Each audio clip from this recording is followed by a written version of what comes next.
Bonjour et bienvenue sur la chaîne Épouse de Christ, Glorieuse de Christ, la chaîne qui prépare le retour du Seigneur, qui prépare l'épouse du Seigneur, la chaîne qui transforme par des enseignements simples.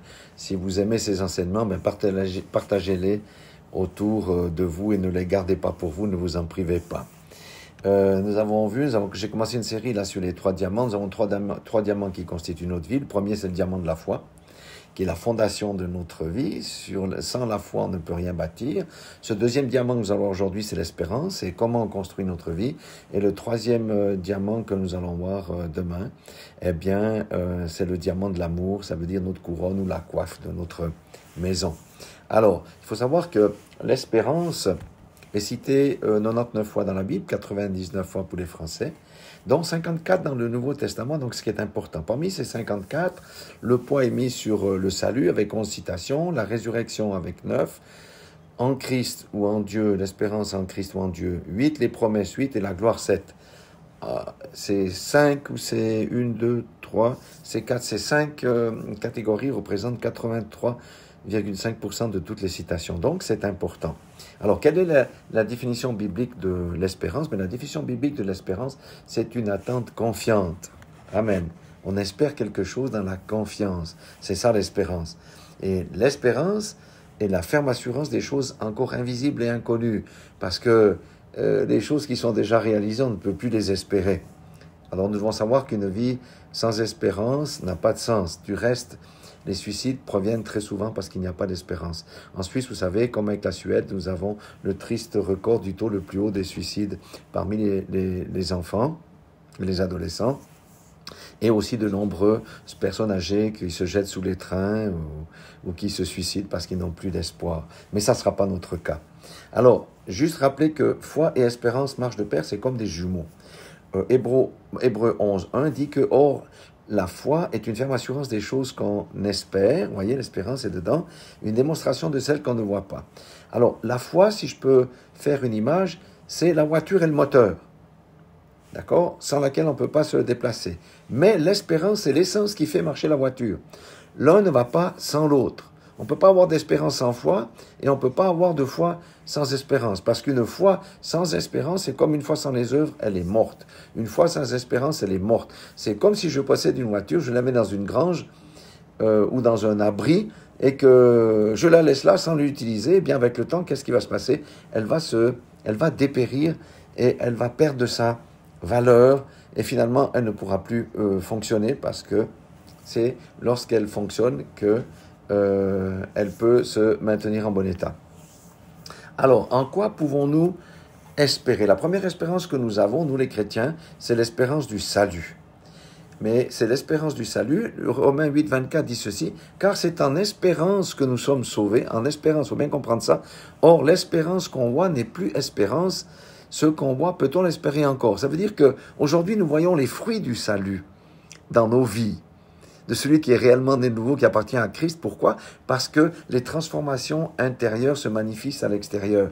Il y a des changements de comportement, il y a une transformation très forte. Mais la plénitude du salut, c'est pour plus tard, car maintenant nous sommes sauvés en espérance. Le salut va se manifester pleinement lors de 2 événements, soit de l'enlèvement, où nous aurons un corps spirituel incorruptible et immortel, c'est à ce moment-là que nous entrons dans l'immortalité, ou alors à la première résurrection, si quelqu'un est décédé avant que le Seigneur ne revienne pour l'enlever. Alléluia.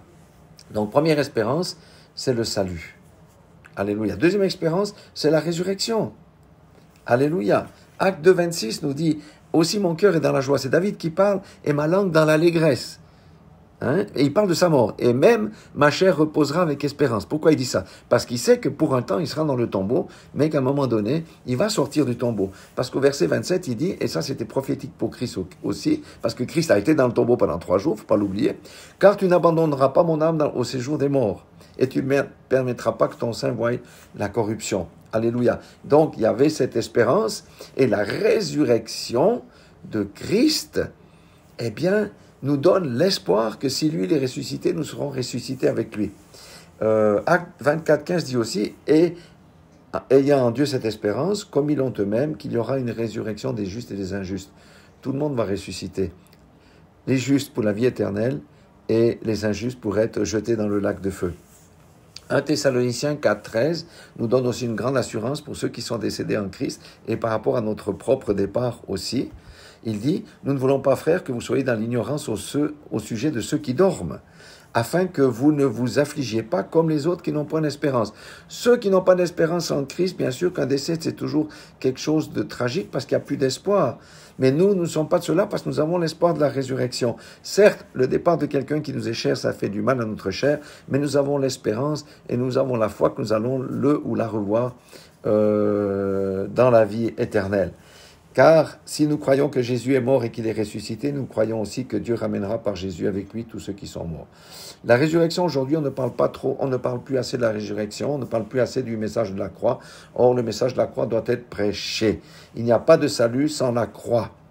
Et de croix sans résurrection et de vie éternelle sans le salut. Donc, ces trois choses marchent de pair.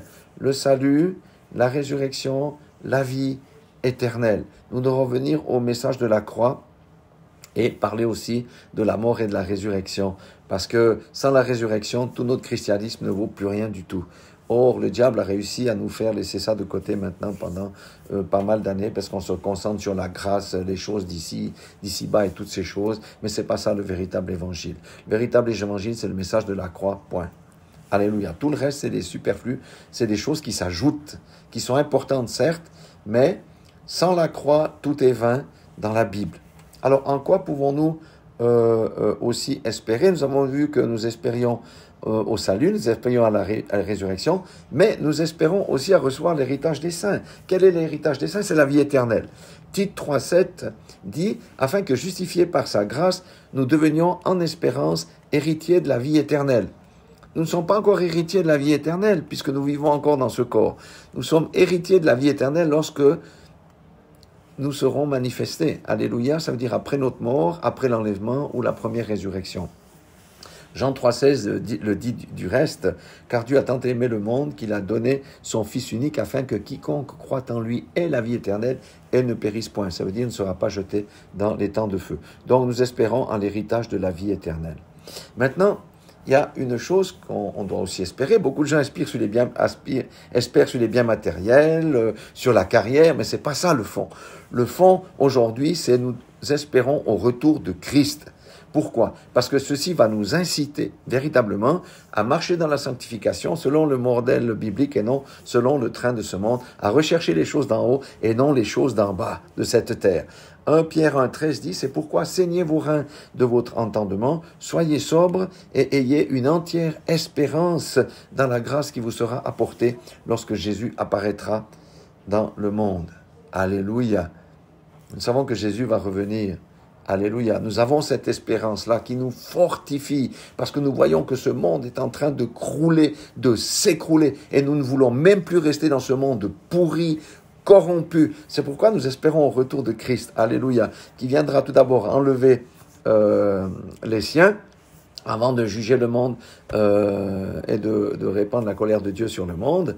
Et puis ensuite la vie éternelle, le millénium d'abord et ensuite véritablement la vie éternelle dans les nouveaux cieux et nouvelles terres. Alors, nous espérons aussi bien entendu à quoi? Aujourd'hui, si on me regarde, je ne suis pas celui que je dois être, qui va être manifesté.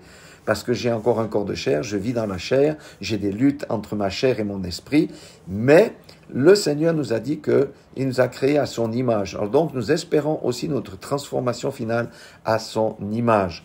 1 Jean 3,2 nous dit ceci, « Bien-aimés, nous sommes maintenant enfants de Dieu, c'est ce que nous sommes maintenant, ici, au moment où je vous parle, et ce que nous serons n'a pas été encore manifesté, mais nous savons que lorsque cela sera manifesté, nous serons semblables à lui parce que nous le verrons tel qu'il est. Nous aurons un corps glorieux, un corps immortel, un corps incorruptible où nous pourrons nous déplacer comme Jésus le faisait, passer à travers les murs et toutes ces choses-là parce que celui qui est né de nouveau dans son stade final est comme le vent qui peut aller où il veut sans les contraintes physiques.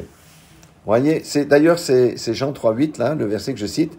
Le vent souffle où il veut, et tu entends le bruit, mais tu ne sais d'où il va, tu ne sais d'où il vient, ni où il va. Il en est ainsi de tout homme qui est né de l'esprit. Ah, mais est-ce qu'aujourd'hui on peut traverser les murs? Est-ce qu'aujourd'hui on peut se téléporter? On peut pas.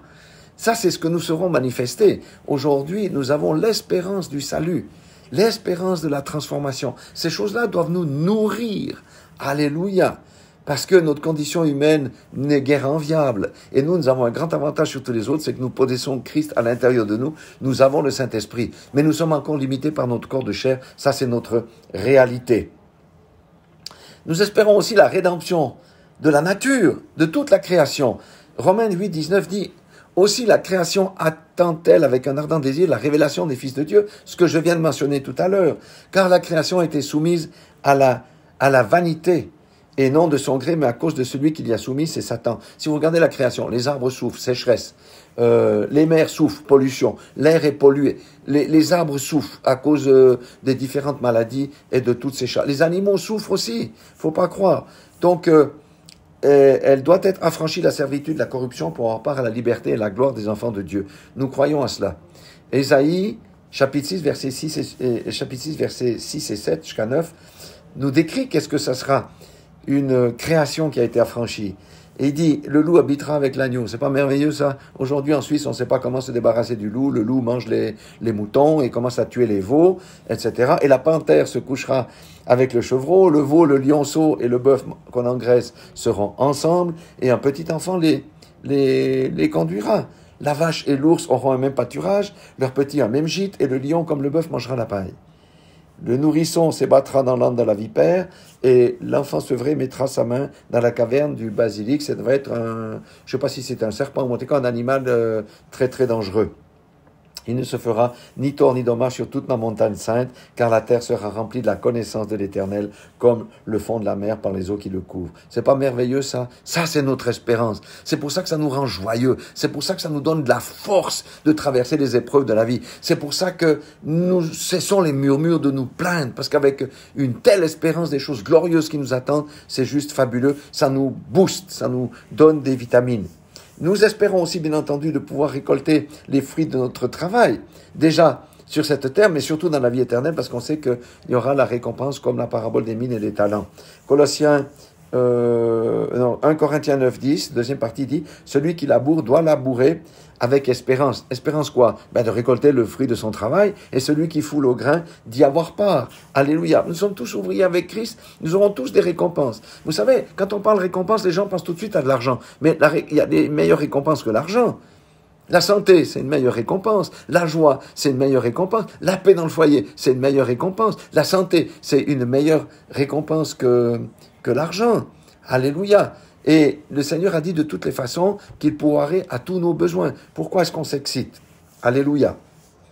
Il y a encore une grande expérience avant de conclure, c'est nous espérons à la gloire éternelle qui nous est promise. Colossiens 1, 26 et 27 dit le mystère caché de tout temps et dans tous les âges. Ça veut dire que ceux avant nous et avant Paul n'avaient pas accès à ça, mais révélé maintenant à ses saints, à qui Dieu a voulu faire connaître quelle est la glorieuse richesse de ce mystère parmi les païens, c'est à savoir Christ en vous, l'espérance de la gloire. Alléluia. Notre gloire, la gloire de Dieu est déjà visible en nous. Parce que si nous marchons dans la consécration, nous sommes un témoignage vivant, parce que nous imposons les mains aux malades, ils sont guéris, nous prions pour les personnes et ils sont exaucés, nous faisons des tas de choses. Alléluia. Mais cette gloire est comme encore voilée, comparé à la gloire future lorsque nous serons présents dans la maison du Seigneur. Ça sera une gloire absolument merveilleuse. Toutes nos larmes seront séchées. Alléluia. Et juste pour conclure, je dirais que notre espérance aujourd'hui, c'est quoi? C'est Christ notre espérance en tout. 1 Timothée 1, les salutations de Paul dit ceci. Paul, apôtre de Jésus-Christ par ordre de Dieu, notre Sauveur, et de Jésus-Christ notre espérance. En Jésus-Christ, il y a l'espoir pour tout. Jésus-Christ, n'oublions pas que c'est l'image visible du Dieu invisible. Ça veut dire qu'il avait tous les attributs. Jésus-Christ, c'est Jéhovah Jireh, celui qui pourvoit. Il a pourvu pour les pains à plusieurs reprises. La multiplication des pains. Il est Jéhovah Rapha. Jésus a guéri.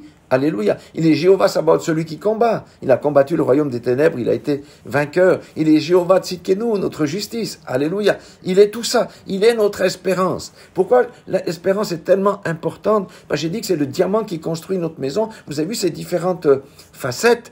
Eh bien, On ne peut pas vivre sans espérance. Si on vit sans espérance, nous sommes juste morts, déprimés, opprimés, condamnés à, je sais pas, peut-être au suicide.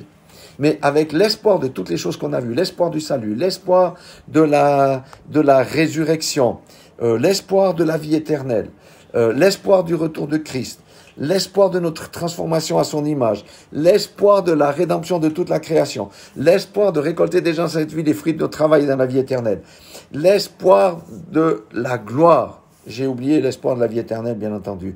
Et Christ, c'est notre espérance. Soyons tous fortifiés par ces paroles. Laissons-nous modeler notre vie. Marchons dans la sanctification. Parce que le Seigneur mandate nos bouches pour préparer son épouse. Et son épouse marche sur le sentier étroit. Et le sentier étroit, on peut y marcher lorsqu'on a une espérance totale dans les choses que je viens de vous dire. Alléluia. Le message de la croix doit être à nouveau prêché.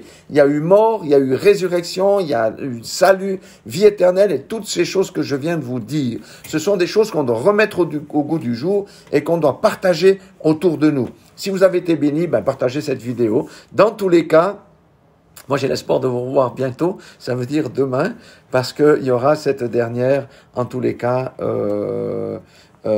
prédication ou enseignement sur le dernier diamant, le diamant de l'amour qui est la coiffe ou notre couronne, la coiffe de notre maison, le toit de notre maison ou notre couronne. Voilà, soyez tous bénis dans le nom puissant de Jésus-Christ de Nazareth, soyez tous restaurés, alléluia, soyez tous encouragés, véritablement. Je vous aime, Dieu vous aime, nous vous aimons.